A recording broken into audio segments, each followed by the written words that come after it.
I don't know how long it's been. I don't know how much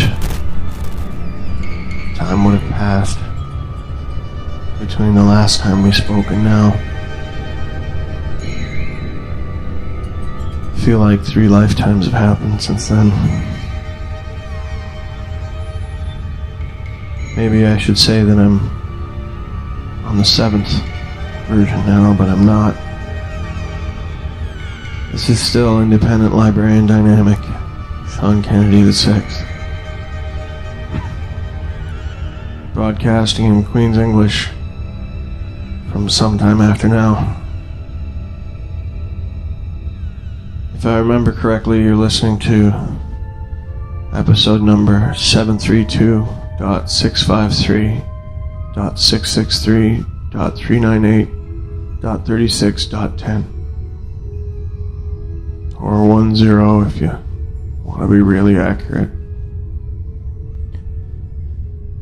You have to know that by listening to this is an unregulated broadcast. It's not something that any corporations have control of. And so you're violating your listener's license agreement, and you're probably going to be prosecuted for it. In violating your listener's license agreement, you're no doubt also violating your employment contracts or any expression permits or anything else that your company may or may not employ. But by listening, you risk prosecution, possibly eviction from your dwelling, or eventual termination. But if you're the one who would turn this off, chances are you need it more than anyone. So light your candles, and may Server protect us all. I know that Server's protected me. I've got so much to tell you about. So much has happened.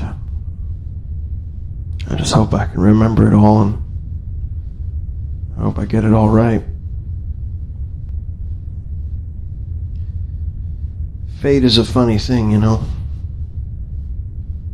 It's never what you think it is. Some people don't believe in fate, the eventuality of it all. Some people, you know, it's not your fate, you know. And if you believe in fate, does that mean that everyone who killed themselves, you know, was that their fate? I don't know. I thought my fate was over, I'll tell you that, but I guess it wasn't. A while back, I can't even, you know that time's copywriting, but I can't even give you days on this one. I mean, I've been drugged up and so much has happened. But I remember I was moving through the deep wastelands. I was trying to do some exploration. I was trying to find something. I don't remember what I was looking for anymore, but I was out there. It was late one evening, and I was just about to make camp so I could stay out of the sun during the day, and I heard the roar of engines. They came at me from 3 sides. I mean, it's not like I carry a lot of hardware with me, even out here in the wastelands. I only had my kukri, and that's about it. They were slavers. Out in the wastelands, anyone walking by themselves run the risks of slavers. They just take people, and they sell them. Usually to the highest bidder. Go to slave markets. These ones were quiet. They were really good. I don't know how they found me. I don't know how they tracked it. I mean, I was staying to the low ground. I wasn't silhouetting myself against anything, but they found me somehow, and they came for me. After that, it was a matter of process. I mean, they hit me with some stun rounds, and I hit the dirt. I was blacked out. Now, from that point on, can't really give you too much accurates, but I can tell you what I think I figured out. See, there's lots of... Whenever you get taken by slavers, they jack you full of junk, eh? Like they have stim pens and they just nail you so that you're high all the time. You're completely... It's not like you're there. You can't even think logically. The junk is usually ancient...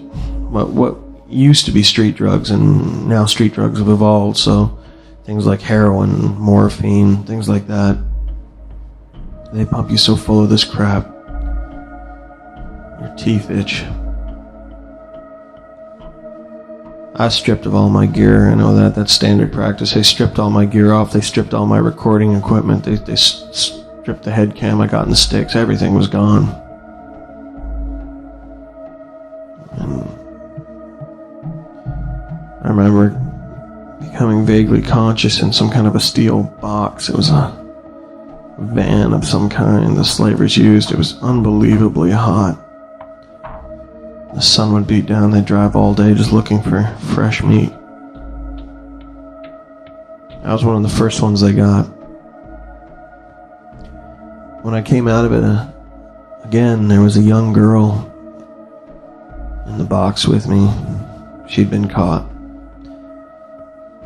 I could see by her cataracts that she was born blind. She was blind now. I don't know if she was born blind, but she was blind. And I felt so bad for her. I wish that she wasn't there. Young women, they always wind up in the worst ways when they get caught by slavers. And she was so young. It wasn't long after that I got jacked again. I don't even know how long I spent high. If there was 2 hours between when I became lucid, or if it was 3 weeks before the time I got lucid, but the van slowly started to fill up. Scavengers mostly. People like myself. Treasure hunters. We all run the risk.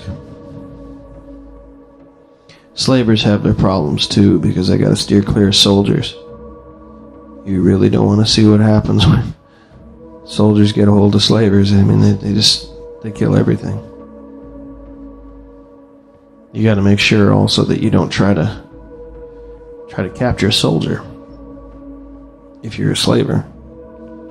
So if you try to make a move on them, they'll kill they'll probably kill everyone. Anyways,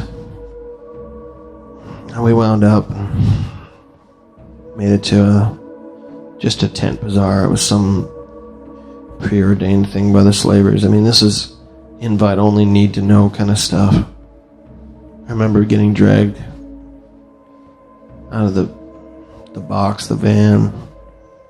They got these neck come-alongs. It's like a big set of jaws that clamp around your neck, and they have you on a pole.